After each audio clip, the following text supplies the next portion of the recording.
Bien, bonjour à tous, on va démarrer. Euh, donc merci d'être présent pour cette session, cette nouvelle session de Megaport Live. Je suis Lionel David, architecte solution pour Megaport depuis 3 ans en France. C'est une session en français. Euh, pour rappel, nous avons une chaîne YouTube sur laquelle on retrouve pas mal de ces sessions Megaport Live qui se veulent courtes et focus sur un sujet en particulier. Donc elles sont très intéressantes si vous voulez creuser sur un, un composant ou un service en particulier. Euh, on a beaucoup de vidéos en anglais, mais on en a aussi en français, en espagnol, en japonais, en italien, etc. Donc n'hésitez pas à consulter cette page-là.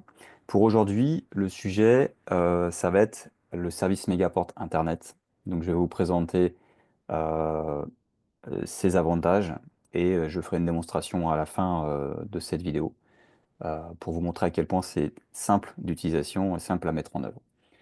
Avant, je refais un petit rappel sur ce qu'est Megaport pour les personnes qui ne connaîtraient pas, pardon.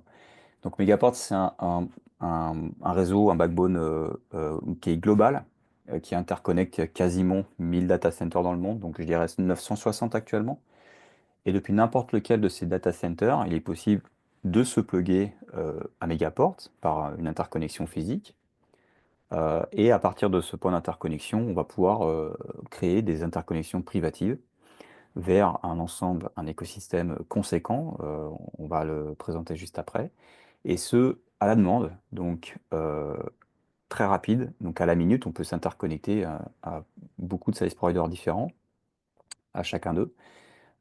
C'est de la connectivité à la demande, donc c'est de l'instantané, c'est du network as a service. Donc c'est vraiment une automatisation complète puisque ce backbone a une couche de software defined network et on va pouvoir piloter.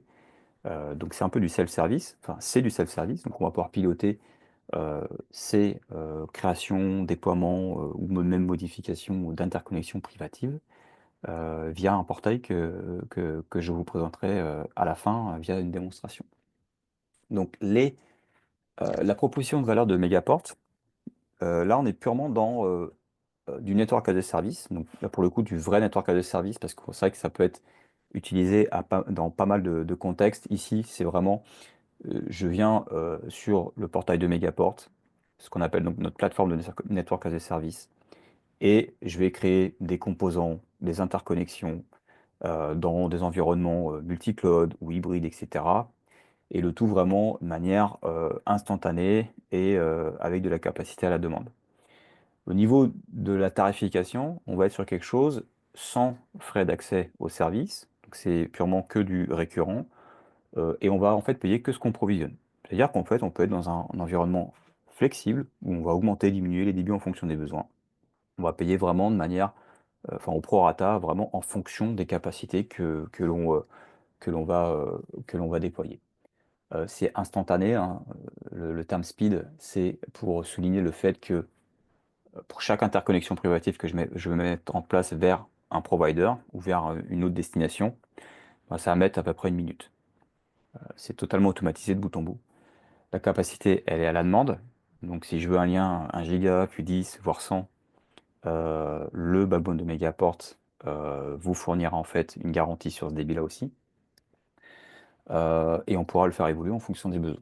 En termes de contrat d'utilisation des services, on peut être en mode totalement flexible, sans engagement, ou s'engager sur 12, 24, 36 mois avec une dégressivité des services. On en parlait tout à l'heure, la notion d'écosystème, très importante. On va voir qu'elle est très diversifiée.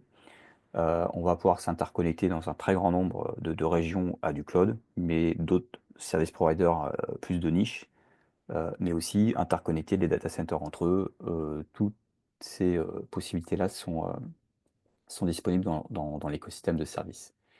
Et la solution se veut très simple d'utilisation. Le portail, vous le verrez, très ergonomique, se veut très simple d'utilisation. Donc on peut déployer, configurer via le portail, donc je dirais de manière manuelle. On peut aussi tout faire de manière automatisée avec API Call ou même du Terraform, puisque Megaport a un provider en fait Terraform à disposition.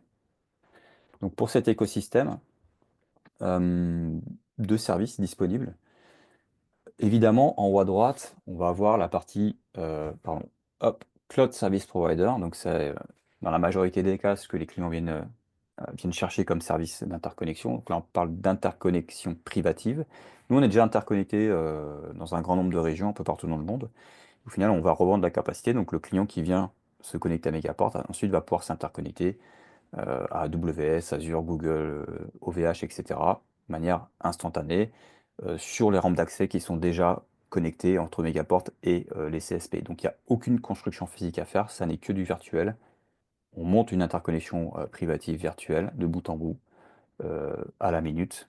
Et donc là, on a des garanties de débit, des latences qui vont être prédictibles, puisqu'on traverse un backbone totalement privé, on bypass Internet.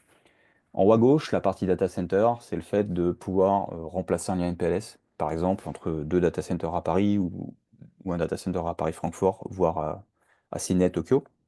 On peut monter en fait un point à point niveau 2 entre ces deux data centers en version SDN. Donc on passe en fait d'un lien MPLS qui doit être construit par un opérateur standard telco à un lien plutôt SDN de niveau 2 qui va être flexible, qu'on va pouvoir modifier en fonction des besoins ou sur lequel on s'engage parce qu'on va avoir une dégressivité des tarifs. Et là, on a la possibilité de monter en fait son propre lien backbone pour interconnecter ces data centers entre eux. Plateforme et infrastructure provider, donc là, ça va être, je dirais, tout ce qu'on peut trouver dans la marketplace. On va avoir d'autres acteurs, plus de niche.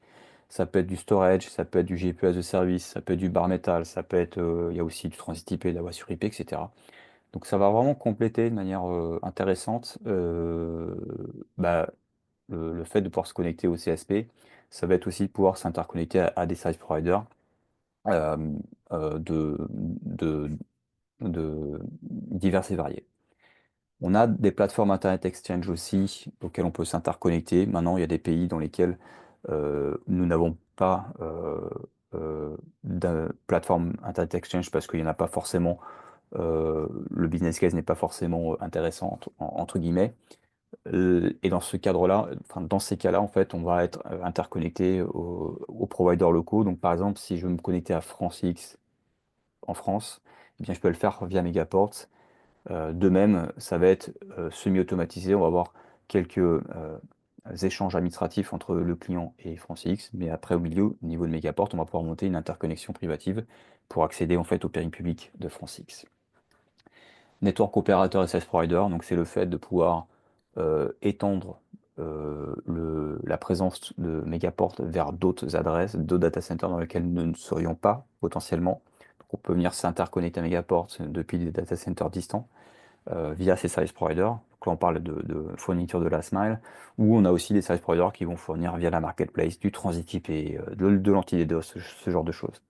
Donc c'est du network opérateur, des services de transmission ou d'accès Internet en fait, qui peuvent aussi compléter le service Megaport Internet qu'on verra aujourd'hui. Et entreprise en bas à gauche, c'est le fait d'interconnecter, de voir à s'interconnecter les différents clients entre eux. Ça peut être un client avec un partenaire qui sont tous les deux connectés à Megaport. Ils peuvent monter une interconnexion privative entre eux en s'échangeant une clé de service. C'est très très simple et très rapide à mettre en place.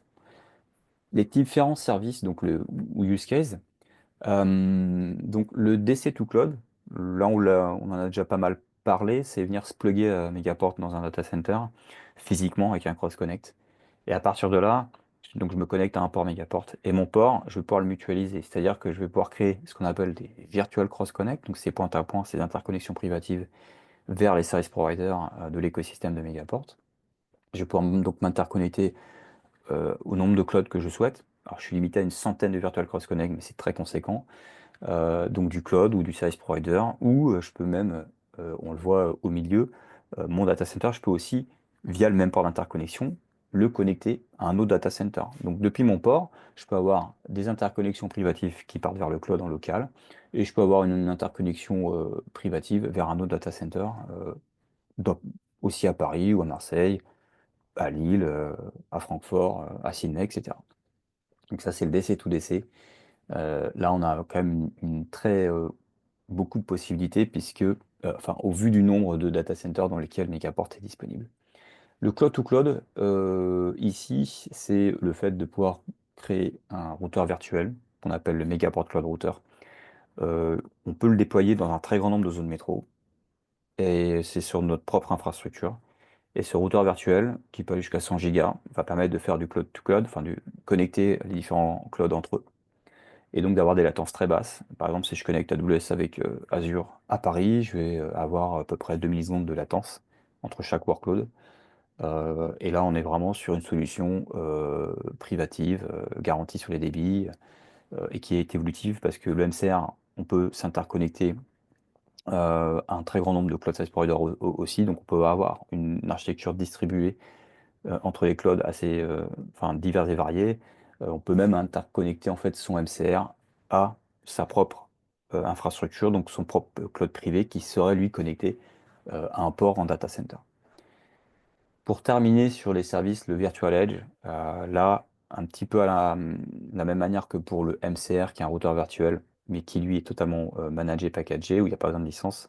Le Virtual Edge, lui, c'est une capacité en termes de vCPU et de RAM qu'on va fournir donc sur notre infrastructure et qui va héberger une instance de firewall, de routeur, donc, ou de gateway SD-WAN. Donc ça peut être un routeur virtuel Cisco 8000V ou SixWin par exemple.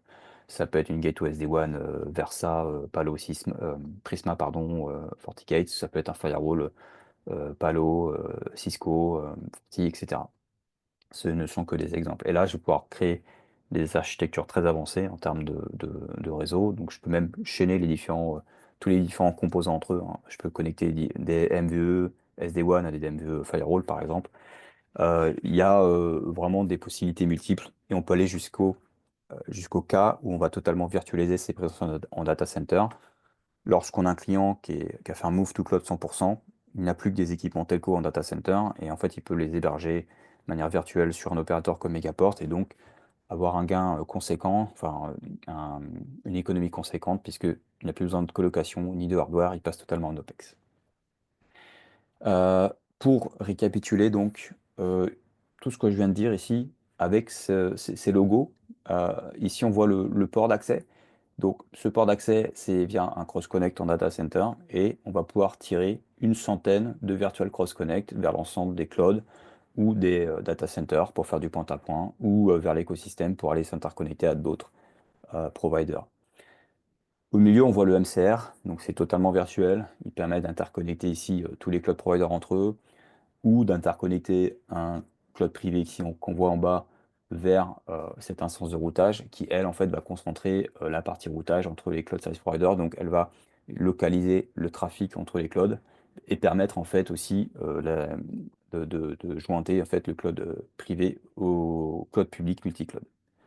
Le MVE, lui, qui va permettre potentiellement donc d'interconnecter tous les sites distants, parce que c'est du SD-WAN, ou même potentiellement aussi du VPN, va permettre de faire aussi du firewall en cœur de réseau, de totalement virtualiser en fait un data center ou de créer un POP virtuel en fait sur un pays ou une ville dans laquelle on a besoin d'une présence. Ça peut être fait très rapidement via ce service.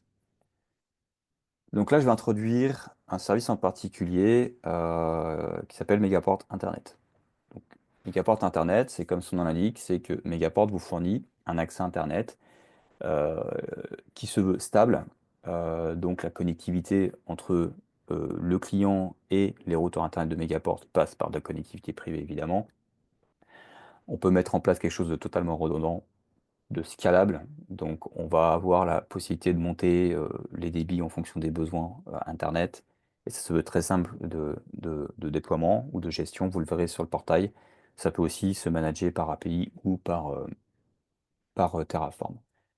Donc les principales fonctionnalités, c'est que c'est du provisioning instantané, hein, c'est le credo de Megaport évidemment.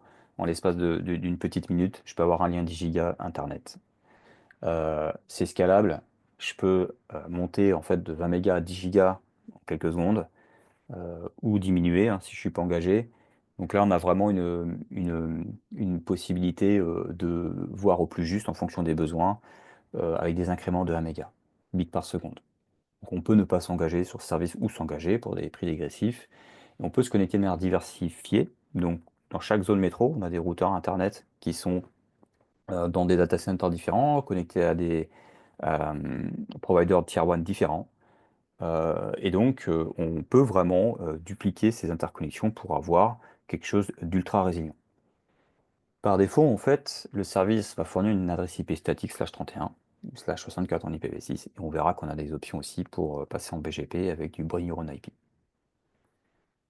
Donc schématiquement, depuis mon port d'interconnexion, donc là j'ai un cross-connect avec le routeur client, ou mon MCR, donc cette instance virtuelle qui permet de faire du cloud-to-cloud, par exemple, ou le MVE qui lui est un firewall ou un routeur ou une gateway SD-WAN, peut s'interconnecter en fait à un routeur Internet Megaport, donc avec un Virtual Cross Connect Megaport Internet. Et ici, les deux routeurs Internet, donc on en voit en zone rouge ou zone bleue, donc on a vraiment une diversité donc pour avoir, euh, voilà, pour être sans SPOF de bout en bout, que ce soit physique ou logique. Donc chacun des deux est connecté à un ISP différent. Mais on a un failover possible entre les deux routeurs, ce qui veut dire que si jamais il y a l'ISP1 qui a un souci en fait au niveau du peering ou de l'interconnexion, on a un lien en fait entre les deux routeurs qui va permettre de basculer de manière automatique sur l'autre ISP. Donc on a un failover et c'est au niveau d'Internet déjà résilient. Ensuite, on a donc différents modes de résilience. Là, on voit sur ce schéma-là on a ajouté la notion niveau 3 V4, V6, BGP. Donc cette partie-là est très intéressante parce que par défaut, Megaport Internet c'est un /31, donc on va faire du NAT, etc. C'est plutôt une sortie Internet.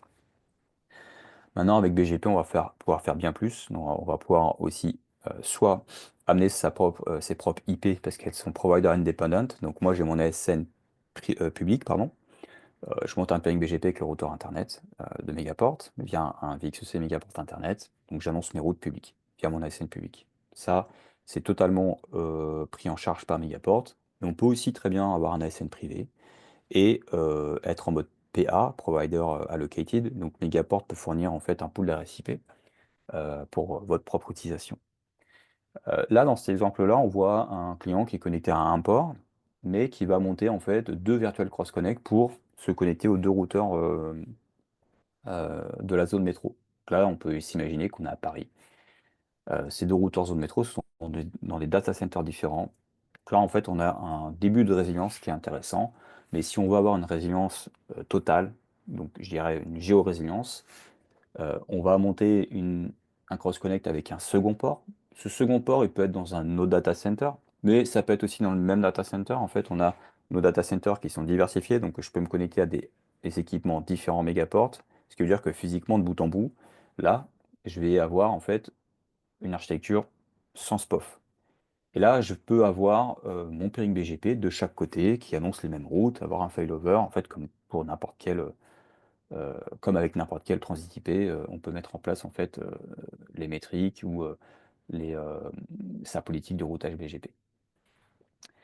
Euh, pour terminer, donc juste peut-être pour passer sur les différentes options, donc par défaut c'est du /31 en V4, /64 en V6. Donc je ne vais pas rentrer trop dans les détails techniques derrière, je vous laisse les lire.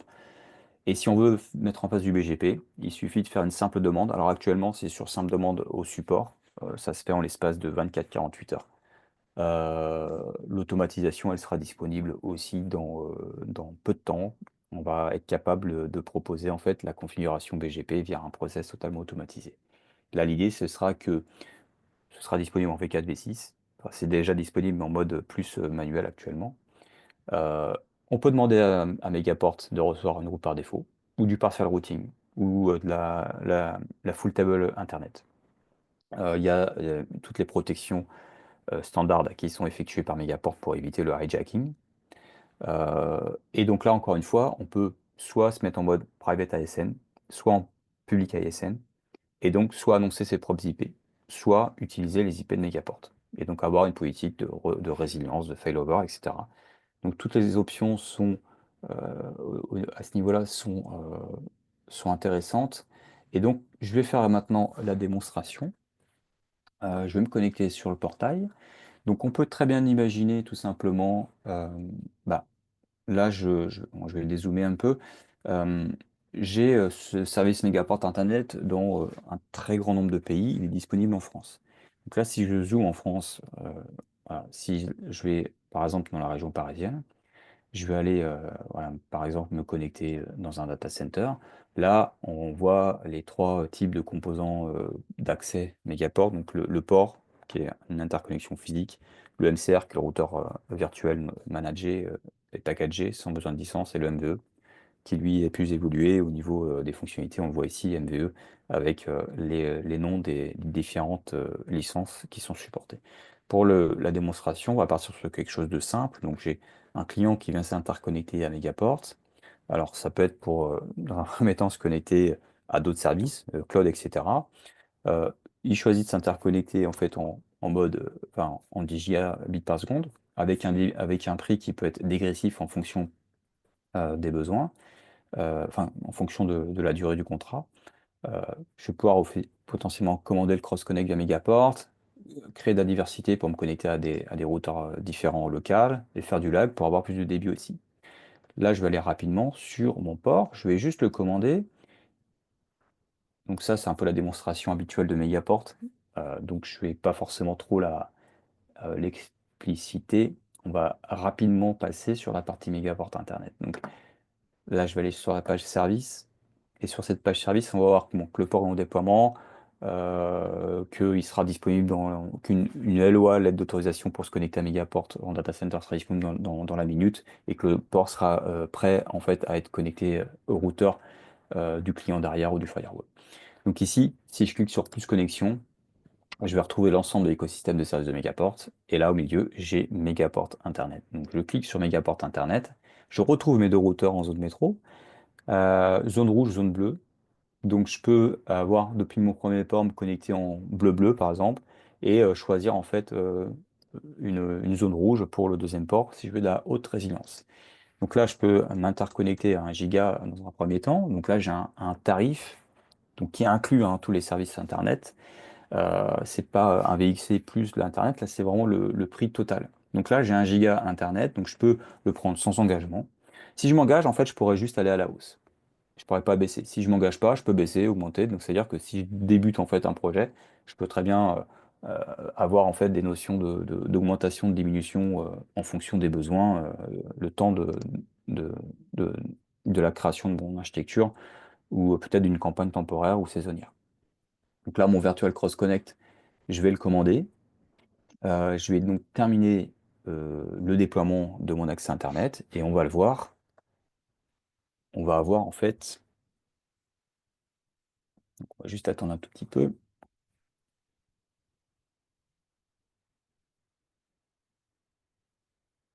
Donc voilà, ici, l'accès Internet est en train de se déployer. Donc dans une minute, il sera disponible. Là, vous avez le VLAN que vous pouvez en fait, modifier ultérieurement. Ce sera votre VLAN d'accès Internet que vous pouvez prolonger vers votre architecture interne. Megaport Internet, ici, vous allez pouvoir activer la partie BGP si besoin. Et dans un premier temps, en faire la demande via le support. Ici, vous allez avoir le détail de votre adresse IP statique. Elle est allouée. Donc vous pouvez en fait soit la récupérer en DHCP, soit vous pouvez la créer en fait en mode statique sur votre équipement derrière. Les deux sont disponibles. Et à partir de là, en fait, là c'est en plein déploiement, donc je vais avoir des logs, je vais avoir aussi mon monitoring. Là, mon monitoring en fait en paquets par seconde, en bits par seconde, que je vais pouvoir aussi récupérer par Call API, et on va fournir en fait un standard OpenMetrics pour la télémétrie. Euh, donc là, une fois que l'accès Megaport Internet sera déployé, j'aurai la possibilité d'en augmenter le débit en fait en quelques clics. C'est-à-dire qu'ici, pour l'instant, il est en mode déploiement. Je vais me retrouver avec un curseur au bas. Je vais pouvoir cliquer dessus en fait, ou bien éditer le champ, ou là où je vois le giga qui est réservé, et je vais pouvoir le monter, comme on le voit ici, jusqu'à 10 gigas, ou le diminuer en fait à 20 mégas si tel est le besoin. Donc voilà pour la démonstration. Donc là voilà. Et, en fait, on peut voir en fait justement un Megaport Internet qui a été déployé. Vous pouvez voir ici en fait que je peux augmenter ici le débit avec ce petit curseur ou rentrer en fait un nouveau débit à la main. Et ça va avoir effet en fait à la minute aussi. Donc c'est très très simple pour le faire évoluer. Voilà, merci pour votre écoute. Je vais juste voir si nous avons des questions dans le Q&A. Voilà, donc il n'y a pas de questions. Bien, merci à tous, je vous souhaite une bonne journée et n'hésitez pas à me contacter si vous souhaitez avoir plus de détails. Vous avez mon email qui est ici. Euh, et euh, et n'hésitez pas aussi à aller voir sur la page de notre chaîne YouTube pour d'autres vidéos. Merci, au revoir.